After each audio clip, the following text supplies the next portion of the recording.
मिनातुन्निसा के तमाम नाजरीन को मसीह खुदावंद में बहुत बहुत सलाम पहुँचे। उम्मीद करते हैं नाजरीन कि आप ठीक होंगे, खुश होंगे और पॉजिटिव होंगे और हमें अपनी दुआओं में याद रखते होंगे, क्योंकि हम आपके लिए दुआ करते हैं और तो उम्मीद करते हैं कि आप भी दुआ करते होंगे।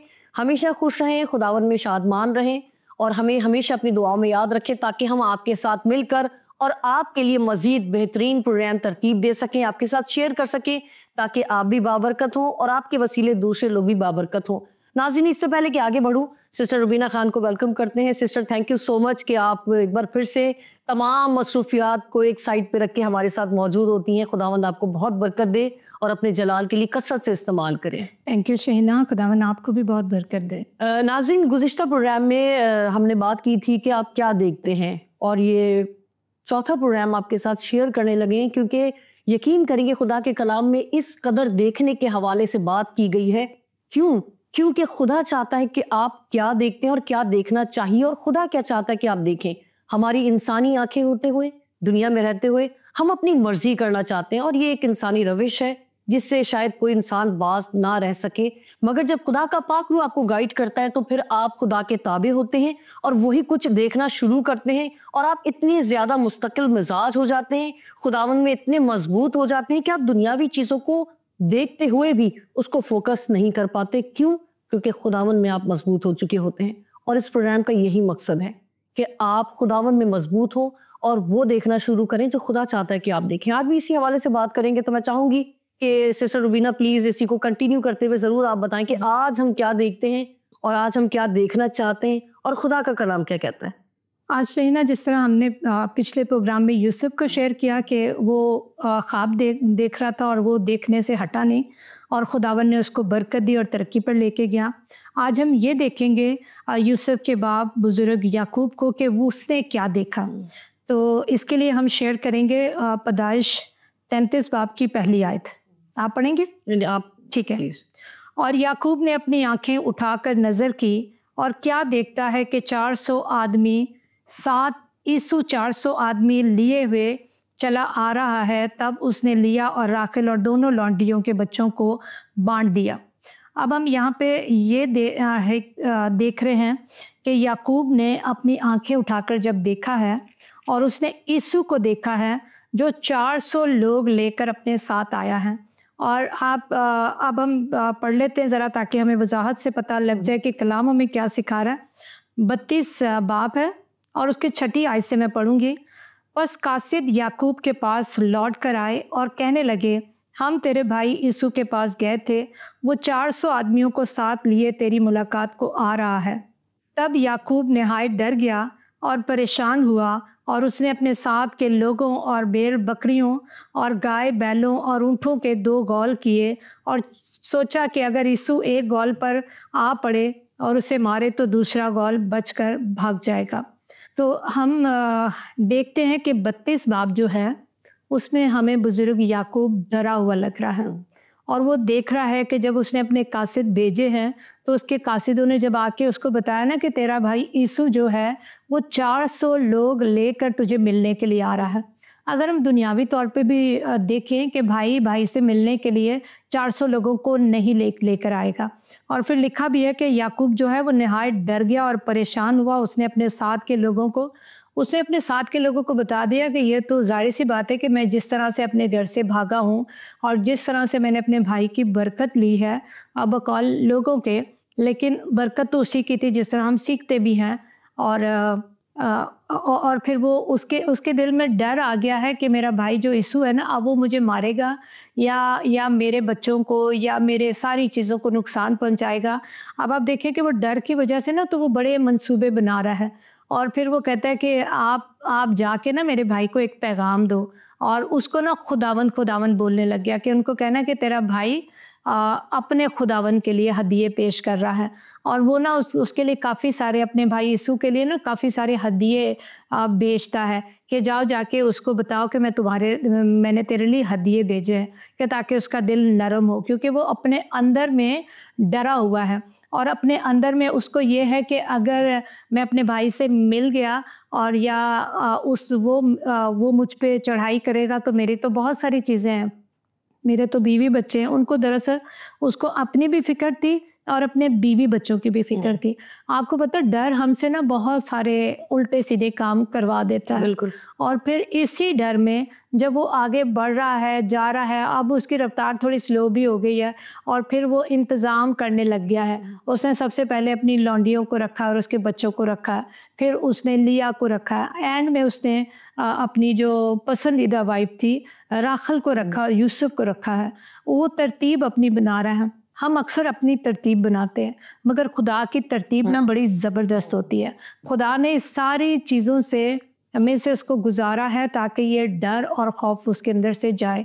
अच्छा, खुदा 32वें बाब में उसको कह भी रहा है कि मैं याकूब तेरे साथ हूँ, मगर ना हम यकीन नहीं करते। हम कहते हैं यहोवा साडे नाल नाल है। यहोवा गीत बड़े गाते होते हैं, बिल्कुल ऐसे ही। मगर जैसे ही हम मुश्किल में फंसते हैं, जिस तरह याकूब फंसा, क्योंकि 20 साल के बाद ये अपने घर की तरफ रवाना हुआ है, और आप देख लें कि वहाँ पर जो सिचुएशन बन रही है ना, हम जहाँ पर ज़्यादा टाइम रह जाते हैं, खुदा वहाँ पर हमें कुछ ना कुछ सिखाना शुरू कर देता है। यहाँ पर मैं एक और बात भी कहूँगी, क्योंकि जब हम कोई चर्च से आगे बढ़ते हैं या आगे जाते हैं, जो हमारा पहला चर्च होता है, वो सिवाय नेगेटिव बात की और कोई बात नहीं करता। मैंने देखा है कि पाकिस्तान में चर्च को, एक चर्च को छोड़ के दूसरे चर्च में जाने को ना बड़ी मायूब बात समझी जाती है और बड़ा उसको ना क्रिटिसाइज़ किया जाता है कि ये पता नहीं टिकते नहीं है या क्या नहीं होता।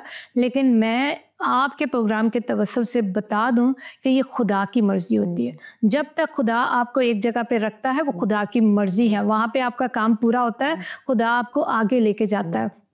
जिस तरह याकूब को खुदा याकूब के घर से निकाल के लेकर आया और लाबन के वहाँ पर खुदावन ने उसको बढ़ाया, ठीक है, खुदा वहाँ पे लाया ही इसलिए था कि ताकि याकूब वहाँ पर बढ़े और फले। आप देखिए, खुदा ने वहाँ पे उसको इतनी बरकत दे दी कि वो लाबन से भी ज़्यादा अमीर हो गया। इसी तरह हम इसहाक की तरफ देखते हैं तो वो बादशाह से भी ज़्यादा अमीर हो गया। अली मलिक जो बादशाह था, उससे भी ज़्यादा वो अमीर हो गया, और अब वो बादशाह उसको कहता है तू यहाँ से चला जा, क्योंकि वो फिर लोग हमसे परेशान हो जाते हैं। जब खुदा की बरकत हमारी ज़िंदगी में आती है और जब खुदा हमें बाबरकत करता है, फिर लोग हमसे परेशान होने लग जाते हैं। मैं अपनी बात को पूरी करना चाहूँगी, क्योंकि खुदा 1 साल, 2 साल, 10 साल आपको एक जगह पे रखेगा, चाहे वो चर्च हो या कोई भी जगह हो। फिर जब वो आपको आगे बढ़ाएगा ना, तो वो जब आगे कोई बढ़ता है तो उसके लिए शुक्रगुजारी करें कि खुदा अब इसको इसकी ठीक जगह पे लेके जा रहा है। वो भी ठीक थी, मगर वो उस वक्त तक ठीक थे जब खुदा का काम था, जब खुदा का टाइमिंग थी। जब खुदा की टाइमिंग पूरी हो जाती है ना एक जगह पे, फिर वो आपको बढ़ाता है। बाज़ दफ़ा हम यहाँ पे परेशान हो जाते हैं, मैं क्यों जाऊँ। जिस तरह जब मैंने अपना मदर चर्च से शिफ्ट किया था दूसरे, जहाँ पे खुदा ने मुझे कहा, तो मैं बड़ी परेशान थी, मैं इसको छोड़ना नहीं चाहती थी। लेकिन जब मैंने खुदा की मर्ज़ी को पूरा किया तो मैंने देखा खुदा ने मुझे और उस जगह को, उन लोगों को बड़ी बरकत दी। और इसी तरह से खुदावन जब हमें बढ़ाता है, खुदा जब याकूब को लेके जा रहा है, तो खुदा ने उसकी ज़िंदगी के लिए मंसूबा रखा हुआ है। खुदा ने उन सारे कामों को पूरा करना है और फिर खुदा हमारी ज़िंदगी से लोगों को नसीहत, तरबियत और बरकत देता है। तो खुदा, आप कुछ कहना चाहते हैं? जी जी, मैं चाह रही थी सिस्टर, जिस तरह भी आप कह रही थी कि 9 साल रखता है या 10 साल रखता है, मैंने आपसे तो ये खैर बात सीखी है, मगर मैं उन लोगों के लिए बात करना चाह रही हूँ जो ये सोचते हैं कि जिस तरह से कि 9 साल 10 साल एक लॉन्ग टाइम ना, काफ़ी, मतलब कहीं कहीं तो 1 साल भी आप किसी के साथ गुजार ले तो वो सारी ज़िंदगी आपको याद रहते हैं। और कभी कभी आप कुछ साल भी रहें तो आप अगले कदम पे जाएं या आगे बढ़ जाएं तो वो चीज़ें आप भूल जाते हैं, क्योंकि शायद मेमोरी अच्छी नहीं होती है, आपने उन चीज़ों को इतनी इंपॉर्टेंस नहीं दी होती। मगर एक 9 साल 10 साल या 5 साल आप एक जगह पर रहते हैं, तो जब आप आगे बढ़ते तो वो बातें, वो चीज़ें, वो शायद बहुत सारी खुसूसियात भी होंगी, बहुत सारी कामयाबियाँ भी होंगी, तो वो फिर आपका आधा जहन तो वहीं लगा हुआ है। तो उन बरक़ात को रिसीव करने में या हमें आगे बढ़ने में जो तकलीफ का सामना होता है, क्योंकि मैं ये एक बात जानती हूँ, अगर आप कहीं किराएदार होते हुए जब आप एक जगह पर कहीं किराए के तौर पर रहते हैं, तो नई जगह पर जाते हैं, तो नई जगह पर कुछ मुश्किलात होती हैं जो शायद उस घर में नहीं थी आपके साथ, तो आपको वो जगह याद आ रही होती है, यार वहाँ पे ये मसला नहीं था, या यहाँ पे ये मसला है तो वहाँ पर वो सही था। ये चीजें हमें याद आ रही होती हैं चीजें।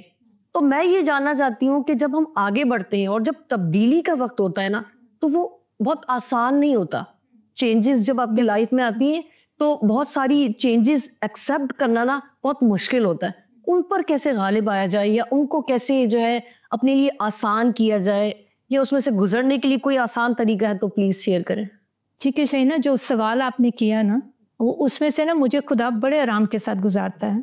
और जिस तरह आपने कहा कि सब लोग डिफरेंट होते हैं, कुछ लोग आदी हो जाते हैं किसी चीज़ के, कुछ लोग आदी नहीं होते हैं। तो मैंने कभी भी किसी चीज़ को ना आदत नहीं बनने दिया। ये सबसे अच्छी बात जो है वो खुदावन की तरफ से मेरी कोई खूबी नहीं है।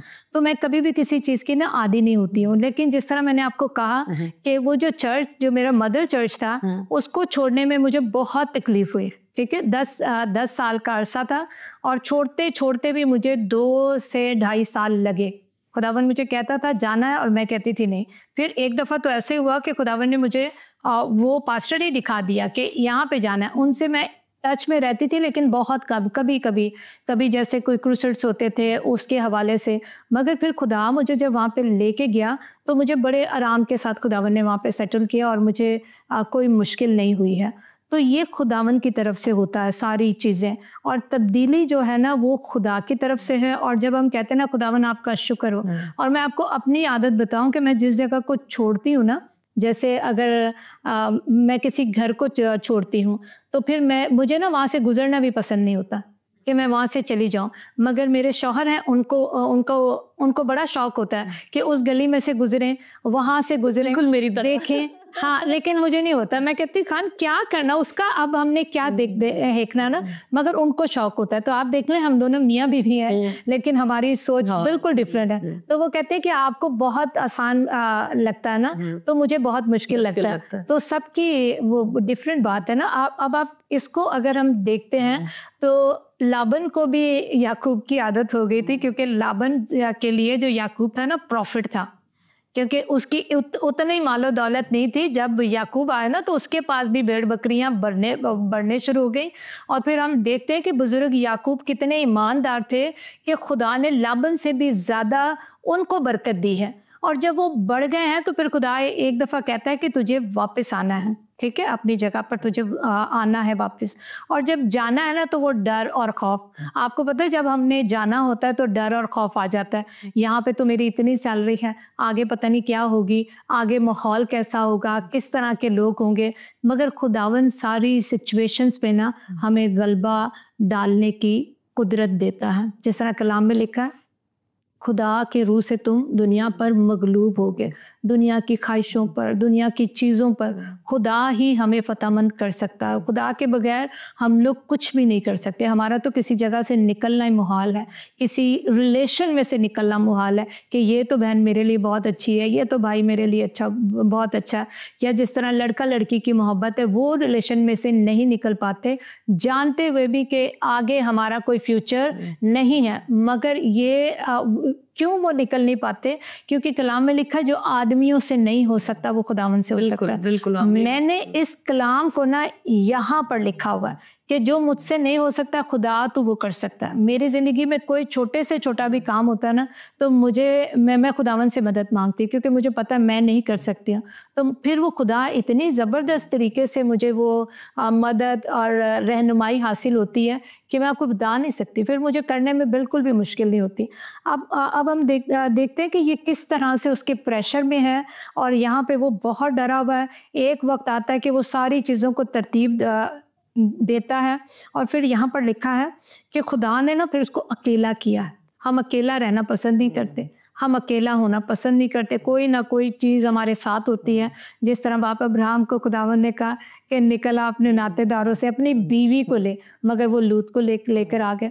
तो उसके लिए भी मुश्किल हुआ और उनके लिए भी मुश्किल हुआ जब तक लूत उनके साथ था। अब हम आगे बढ़ते हैं तो हम देखते हैं कि 24वीं आयत में लिखा हुआ है इसी बाब की, और याकूब अकेला रह गया और पो फूटने के वक्त तक एक शख्स वहाँ उससे कुश्ती लड़ता रहा। जब उसने देखा कि वो उस पर गालिब नहीं होता, ये किसने देखा है? ये फरिश्ते ने देखा है कि याकूब अब मेरी जान नहीं छोड़ता। और तो उसकी रान को अंदर की तरफ से छुआ और याकूब की रान की नस उसके साथ कुश्ती करने में चढ़ गई और उसने कहा मुझे जाने दे क्योंकि पो फूट चली। याकूब ने कहा कि जब तक तू मुझे बरकत ना दे मैं तुझे जाने नहीं दूंगा। तब उसने उससे पूछा कि तेरा नाम क्या है? उसने जवाब दिया याकूब। उसने कहा कि तेरा नाम आगे को याकूब नहीं बल्कि इसराइल होगा, क्योंकि तूने खुदा और आदमियों के साथ जोर आजमाई की और गालिब हुआ। तब याकूब ने उससे कहा मैं तेरी मिन्नत करता हूँ कि तू मुझे अपना नाम बता दे। उसने कहा तू मेरा नाम क्यों पूछता है? और उसने उसे वहाँ उस बरकत दी। और 30वीं आयत जो है वो बड़ी इम्पॉर्टेंट है और लिखा है, और याकूब ने उस जगह का नाम फेनिएल रखा और कहा कि मैंने खुदा को रूबरू देखा तो भी मेरी जान बची रही। अब आप देख लें कि खुदावन किस तरह से उसकी ज़िंदगी में काम कर रहा है। अब जो याकूब है वो फिज़िकली तो लंगड़ा हो गया है, मगर स्पिरिचुअली जो है ना वो बड़ा मजबूत हो गया है। रूहानी तौर पे वो मजबूत हो गया। जो डर और खौफ उसके भाई का उसके अंदर था, उसने जब खुदावन के साथ रफ़ाकत की और जब उसने खुदावन को अपनी आंखें उठा के देखा कि वो खुदा है, तो उसके अंदर एक जोश आ गया, उसके अंदर एक वलवला आ गया कि खुदा ने जब मुझे इज़राइल बना दिया है, उसने मुझे इतनी ज़्यादा बरकत दे दी, तो अब कौन मेरे सामने टिक सकता है। पहले वो अपनी जान को बचाने के चक्कर में था। अब यहाँ पे लिखा है कि अब तो देखा तो भी मेरी जान बची रही। तो उसने ये देखा कि खुदा से, क्योंकि कलाम में लिखा हुआ है, खुदावन ने कहा कि मुझे इंसान देख नहीं सकता और वो देखने के बाद वो ज़िंदा ना रहेगा। तो ये चीज़ उसकी ज़िंदगी में जो है ना एक मजबूत चीज़ बन गई कि मैंने तो खुदा को देख लिया है और मैं मरा नहीं हूँ, तो अब इंसान मेरा क्या बिगाड़ सकता है। जिस तरह दाऊद बादशाह फरमाते कि इंसान मेरा क्या बिगाड़ सकता है क्योंकि तू मेरे साथ है। तो हम इंसानों के डर और खौफ में रहते हैं और उस कादर मुतलिक के डर और खौफ में नहीं रहते। और जब उसकी मोहब्बत हमारे साथ होती है, जब उसका हाथ हमारे साथ होता है, तो फिर कोई भी चीज़ जो है वो हम पर गालिब नहीं आ सकती। अब जो डर था वो भी जाता रहा और उसने अब उसका देखना डिफरेंट था क्योंकि खुदा उसके साथ था। तो उसने बड़ी दिलेरी के साथ फिर वो गया और पहले उसने वो लौंडियों को आगे रखा। आप देख लें ये डर से निकलने की सबसे बड़ी खूबी कि पहले उसने तरतीब दी लौंडी और उसके बच्चे, फिर दूसरी चीज़ें, मगर अब वो खुद उसको मिलने के लिए गया है। अब याकूब अपने भाई को मिलने के लिए पहले गया है और जाते ही उसको सिजदा किया है और उसको कहा है, उसी इज़्ज़त और एहतराम के साथ उससे मिला है और उसको कहा है कि मतलब कि देख तेरा गुलाम, या अपने आप को वो खाकसार कर रहा है, बड़ा भाई होने के नाते उसके सामने अपने आप को उसने छोटा किया है। मगर आप देखें कि जब खुदा की कुदरत हमारे साथ होती है, एक वक्त होता है हमारा डरने का, तो जो वक्त डरने का ना, तो बस वो उसको बाय बाय करें। हर वक्त डरने का नहीं है। जिस तरह आवाज़ की किताब में लिखा कि हर चीज़ का एक वक्त है जो ज़मीन पर होती है, ठीक है, हर चीज़ का। जबकि वहाँ पर यह भी बता दिया गया है कि हंसने का भी एक वक्त है और रोने का भी एक वक्त है, दरख्त लगाना, हर चीज़ के तो वक्त मुकर्रर है। और हम कहते हैं कि एक ही सीज़न चलता रहे, खुशी है तो खुशी चलती रहे, रोना है, कुछ लोग रोने और मातम में से नहीं निकलते। उस वक्त मेरे साथ ये हुआ था, वो पीछे ही बस तकते रहते हैं, उनको पीछे का ही नज़र आता रहता है। याद रखें, ऐसे लोग ना खुद खुश होते हैं ना वो दूसरों को खुश करते हैं, ठीक है। ये ऐसी जोंकें हैं जो आपकी बरकत को भी चूस जाती हैं। तो ये वो पैरासाइट हैं जिनसे जितना हम दूर रहें उतना ज़्यादा अच्छा है। बाज़ लोगों को मैंने देखा वो दुखी लोगों के साथ बड़ा खुश होते हैं और आंसू बहाते रहते हैं। ये भी इब्लीस की एक चाल है और ख़ास तौर पे रूहानी लोगों को वो इस तरह से इस्तेमाल करता है। आपके आंसू बहें उस वक्त खुदा को पसंद आते जब उसकी हजूरी में बहें। ऐसी लोगों को रोटी नहीं मिल रही, ऐसी लोगों को कपड़ा नहीं मिल रहा। आप ये देखें, मैं आजकल जो देख रही हूँ वो ये है कि हमारे लोग काम करना नहीं चाहते, हमारे लोग मेहनत करना नहीं चाहते, हमारे लोग अपने हालात में से निकलना नहीं चाहते। वो बस चाहते हैं हमें कोई आके दे जाए, कोई खुदा का बंदा हमें दे जाए। तो आप खुदा के बंदे नहीं हो, आपको किसी को नहीं देना है, आपने सिर्फ लेना ही लेना है। आप कैसे बरकत पा सकते हैं? तो आप जब तक अपनी हालत में से निकलेंगे नहीं, खुदा आपको नहीं निकालेगा। खुदावन ने बाप अब्राहम से कहा अपने नातेदारों से निकला, वो निकला, बेशक लूत को लिया, वो एक अलग बात है, लेकिन खुदा की हुक्म अदूली उन्होंने नहीं की। तो जिस तरह मैंने शिफ्टिंग की बात की, तो ये एक वक्त है और इसको ज़रूर लेना चाहिए। मसीह ज़िंदगी में खरूज नहीं है तो वो बरकत नहीं पाते। जिस तरह एक मिसाल है दुनियावी के ठहरा हुआ पानी बदबू मार जाता है, तो खुदा ने आपको कुछ को बनाता ही खुदा इसलिए ट्रैवल करने के लिए। वो जाते जाते बहुत सारे लोगों को सैराब करता हुआ जाता है, और कलाम में लिखा हुआ सैराब करने वाला खुद भी सैराब होता है। अब हम कहें ये तो बिल्डिंग बहुत अच्छी, ये तो डिफेंस का एरिया, मैं इसको ना छोड़ूं, मेरे नज़दीक ये चीज़ें कभी भी अहमियत नहीं रखती हैं। मेरे नज़दीक सिर्फ और सिर्फ मेरा खुदा अहमियत रखता है। वो चाहे फिर मुझे झोपड़पट्टी में ले जाए, वो फिर कहीं पे भी लेके जाए। जिस तरह मेरे जितने भी मेरे साथ लोग हैं वो जानते हैं, मैं उनको कहती हूँ मेरा जो काम है ना, वो अगर आप सड़क पे भी लोगों को बुला लेंगे, मैंने कलाम सुनाना है, मैंने मनादी करनी, मैं वहाँ पे भी वो कर दूँगी। जो काम आपका है वो आप करें, जो मेरा काम है वो मैं करूँगी। अगर हम मसीह लोग इस बात को ही जान लें कि मैं अपना काम कर सकती हूँ, मैं दूसरे का काम नहीं कर सकती, तो इसी में हम काफ़ी सेफ हो सकते हैं। मगर ऐसा मुश्किल है ना, इसी में हम क्योंकि हम वन मैन शो है ना, अब आप आते हो इबादत में, आपको पता है जो फरिया का काम है वही करती रहती है। जिस का काम, मैं उसी वक्त आगे आती हूँ जब मुझे कलाम के लिए होता है कि अब मेरा काम है, उसके अलावा बिल्कुल भी नहीं। तो जब हम इस चीज़ों को समझ लेंगे तो खुदा की मर्ज़ी पूरी होगी, और खुदा की मर्ज़ी पूरी होगी तो हम बरकत पाएंगे। हम बरकत पाएंगे तो हमारे वसीले लोग बरकत पाएंगे। जिस तरह उसने कहा कि तुम बरकत हो, तुम्हारे वसीले कौमें कबीले बरकत पाएं। हम कौमों कबीलों की तो हम कहते बात ही दूर है, हमारे वसीले घर वाले बरकत नहीं पाते, क्योंकि हम अपनी हठधर्मियों से, अपने डर से, अपने खौफ से हम वो देखना ही नहीं चाहते जो खुदा हमें दिखाना चाहता है। तो मैं समझती हूँ कि उस वक्त तक मैं या मेरा घराना बरकत नहीं पा सकते जब तक हम वो ना देखें जो खुदा हमें दिखाना चाहता है। सिस्टर सॉरी, मैं आपको रोकने की गुस्ताखी करी। मैं चाहूँगी सिस्टर, अभी आपने बात की कि चर्च के हवाले से आपने बात की, शायद ये बात इस टॉपिक से रिलेट ना करे, मगर मैं चाहूँगी कि आप ज़रूर इस पर भी थोड़ी सी गुफ्तगू करें उन खादमीन के लिए, उन चर्चेस के लिए। जिस तरह अभी वन मैन शो की बात की गई है कि हमने ये सारी, उनको किस तरह से इस सिचुएशन को देखना चाहिए कि जैसे आप आती हैं तो सिर्फ जब आपका वक्त है और जो आप काम खुदा ने आपको दिया, जो खिदमत दी है कलाम की, आप उसी टाइम पे सामने आती हैं, या जब दुआया सेशन होता है उस टाइम पे। मगर बहुत सारे ऐसे हैं, मैं नाम नहीं लूँगी, हम सभी जानते हैं कि चर्चिस में ये मोस्टली देखा जा रहा है कि एक ही जो है वो सारी चीज़ों को कंट्रोल करने की कोशिश कर रहा है, चाहे वो आपका काम है भी नहीं, शायद वो आपकी खिदमत है भी नहीं। तो इस वजह से भी काफ़ी चर्चेस जो है ना बहुत डिस्टर्बेंस का शिकार है, क्योंकि लीडरशिप स्ट्रॉन्ग नहीं है। तो उन खादमीन के लिए कुछ थोड़ी सी बातें करें, वो क्या देखें, किस तरह से देखें, और किस तरह से अपनी चर्चेस को जो है वो बेहतर कर सकें। मैं मेरे ख्याल से इतनी बड़ी तो नहीं, ना मैं इतनी समझदार, ना मैं इतनी स्कॉलर हूँ, लेकिन मैं एक बात ज़रूर कहूँगी कि जो खादिम का दिल है ना, वो बाप का दिल होना चाहिए, और उसको अपने सब बच्चों पर नज़र रखनी चाहिए, क्योंकि आपसे पूछा जाएगा कि आपने किस तरह से उसके लोगों को रोंदा या उनकी खिदमतों को आपने रोके रखा। तो जब जो खादिम है वो अगर देखेगा नहीं कि मेरी कलीसिया में, बल्कि खुदा की कलीसिया में, किसी खादिम की तो कलीसिया नहीं है, खुदा की कलीसिया है, तो खुदा की कलीसिया में कौन कौन से लोग हैं जिनको वो इस्तेमाल कर सकता है।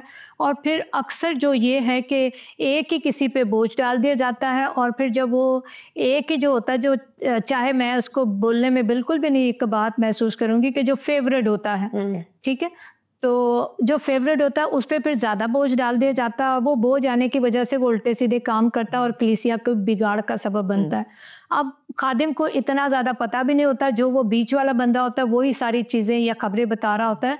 जबकि मैं समझती हूँ खुदावन यीशु को अपने हर शागिर्द की खबर थी, कौन क्या करता है और कौन क्या नहीं करता। इवन के उसे यहूदा इस्करियोती का भी पता था कि वो क्या करता है। तो जब हम कहते हैं कि मसीह जैसा मिजाज रखें, बड़ी पुरपट से हम ऐसे बड़े बड़े नारे मारते हैं जो हमारी ज़िंदगी में एक भी नहीं पूरा होता है। और फिर अगर कोई आपके चर्च में से कोई चला गया है तो फिर उस पर ये इल्ज़ाम होता है कि मौका नहीं दिया, ठीक है, और अबलीस ने इसको इस्तेमाल कर लिया, और मौका ना मिलने की वजह से अबलीस ने उसको इस्तेमाल कर लिया। अभी अबलीस आपको नहीं इस्तेमाल कर रहा है कि आप जानते बूझते खुदा का पाखरू आपको तंबी भी कर रहा है कि इसको मौका दे दे, और आप खुदा के रूह को वो रंजीदा कर रहे हैं, और आप उस शख्स को मौका नहीं दे रहे जिसको खुदा ने वो बरकत दी है। तो क्या अबलीस आपको इस्तेमाल नहीं कर? ठीक है, मैं ये बात बहुत अच्छी तरीके से बता देना चाहती हूँ, सिर्फ कलीसिया को इब्लीस नहीं इस्तेमाल करता, खादमों को भी इब्लीस इस्तेमाल करता है ताकि वो लोग जो हैं वो आपके चर्च को छोड़ दें। और बाज़ दफ़ा ये खुदा की तरफ से भी होता है, मैं फिर माजरत के साथ कहूँगी ये खुदावन की तरफ से भी होता है कि खादिम जो है वो आप पे तवज्जो ना दे या आपको उस तरह से ना यूज़ करे। एक वक्त होता है कि हमें बहुत ज़्यादा यूज़ किया जाता है खुदा की पाक मर्ज़ी के मुताबिक और खुदा की पाक मर्ज़ी के साथ, लेकिन एक वक्त होता है कि जब खुदा वहाँ से आपको शिफ्ट करना चाहता है, आप भी लीड बन के बैठे रहते हैं कि ये मेरा घर है और मैं यहाँ से नहीं जाऊँगा, यहाँ पे तो सारे के सारे मेरे जानने वाले हैं, खादिम से मेरी इतनी बनती है, तो हम नहीं छोड़ना चाहते। फिर खुदा इसी तरह से लीडरशिप में कुछ चीज़ों को डालता है ताकि वो जो खुदा का बंदा है वो किसी और जगह पे इस्तेमाल हो। ये खुदा के काम है, एक नज़र से हम देख नहीं सकते हैं क्योंकि हमें जो लगता है वो खुदा को नहीं लगता है। जिस तरह हम देखने की बात कर रहे हैं तो वो दिखाना हमें जो चाहता है, मैंने तो ये सीखा है कि खुदा एक वक्त आपको जहाँ पर आपका दिल भागता है वहाँ पे कि सुबह चर्च जाने के लिए, फिर एक वक्त आता है जब आपने खुदा की बात सुन ली है ना, फिर आप किसी की बात नहीं सुने। तो मैं तो नहीं सुनती, जब मुझे खुदावन की एक्यूरेट मिल जाए ना जवाब कलाम से, रवैयों से, चीज़ों से, फिर मैं किसी की भी नहीं सुनती और सुननी भी नहीं चाहिए। फिर आप मुश्किल में आ जाएंगे। तो यहाँ पर हम मकसद जो मैंने आपसे सवाल किया उसका जो मैं समझती हूँ मकसद यही है कि खुदा का जो लीडर है, जो खादिम है, उस चर्च को जो वो चलाने वाला सरबरा है उस वक्त, उसका खुदा के साथ कनेक्शन में रहना बहुत ज़रूरी है। जब कनेक्शन होगा ना तो वो देखेगा। और जहाँ तक खादिम का सवाल है, मैं कहती हूँ खादिम को ना बड़ी गहरी नज़रें रखनी चाहिए क्योंकि आपकी खिदमत को, खादिम को गिराने के लिए उसी के लोग होते हैं। तो जब आप बहुत ज़्यादा उन पर डिपेंडेंट हो जाते हैं, खुदा पे नहीं होते, तो फिर आप मुश्किल में फिर आप मुश्किल में। मैं खादमों से बात करी कि फिर खादिम मुश्किल में है जब आप खुदा से नहीं लोगों से मशवरे मांगेंगे, खुश करेंगे। असल में देखा जाए तो ये चीज़ है खुश करने वाले, और पालूस रसूल तो बात ही मुका गए हैं कि अगर मैं आदमियों को खुश करता है तो बात तो ख़त्म हो गई। क्या बात है, बहुत ज़बरदस्त एंड किया सिस्टर आपने। नाजरीन, मैं अब क्या कहूँ, बस यही कहूँगी कि प्लीज़ मेरी रिक्वेस्ट है कि आज के इस प्रोग्राम से मैंने ये सीखा है और यकीनन बहुत सारे बहन भाइयों ने सीखा होगा कि हम क्या देखते हैं। तो प्लीज़ रिक्वेस्ट है, आइए अपनी आंखों को बंद कीजिए, मौका है कि हम वो देखना शुरू करें जो खुदा हमें दिखाना चाहता है। अपना रास्ता खुदावंद के साथ जोड़िएगा, फिर आपको कहीं शर्मिंदगी नहीं होगी क्योंकि खुदावंद अपने लोगों को शर्मिंदा होने नहीं देते। दुआ करती हूँ कि इस प्रोग्राम के वसीले बहुत सारी ज़िंदगियाँ तब्दील हों। सोचना शुरू करें, अपने आप पर गौर करना शुरू करें, अपने आप को तब्दील करना शुरू करें। हमें अपनी दुआओं में याद रखिए। इजाज़त दीजिए, फिर मिलेंगे नए प्रोग्राम के साथ। उस वक्त तक जहाँ रहें खुश रहें और खुदावंद में मसरूर रहें। खुदा हाफिज़।